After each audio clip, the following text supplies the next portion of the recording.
Bagaman walang bagyo noong nakaraang linggo, nalubog sa baha ang maraming bayan sa probinsya ng Negros Oriental dahil sa tuloy-tuloy na pag-ulan. Sa katunayan, isinailalim na sa state of calamity ang lungsod ng Bayawan.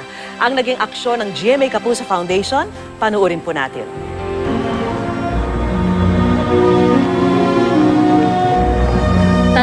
Dalawang oras na walang patid na pag-ulan ang naranasan ng lungsod ng Bayawan. Kinabukasan, ito na ang tagpong gumising sa karamihan. Sa aerial video na ito, kitang-kita ang naging pinsala ng magdamag ang pag-ulan. Pabugso-bugso pa rin ang pag-ulan nang magtungo ang GMA Kapuso Foundation sa Bayawan. Pagkahupa ng baha, putik naman ang naging problema ng mga residente. Ang Nangka Elementary School na kabilang sa mga binaha, naging evacuation center pa rin.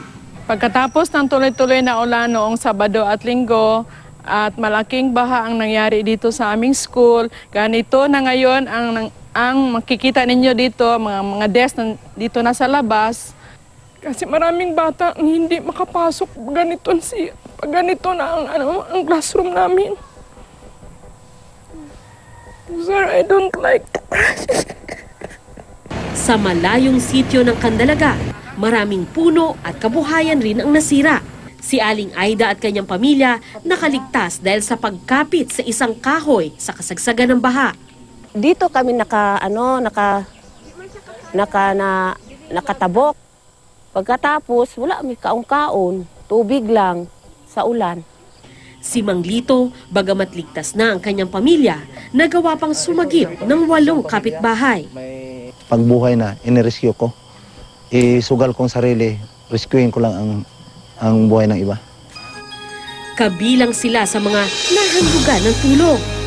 At para sa mga residente, higit pa sa pagpawi ng gutom, pagod at pag-aalala, ay ang malaman na sa trahedyang tulad nito, hindi sila nag-iisa.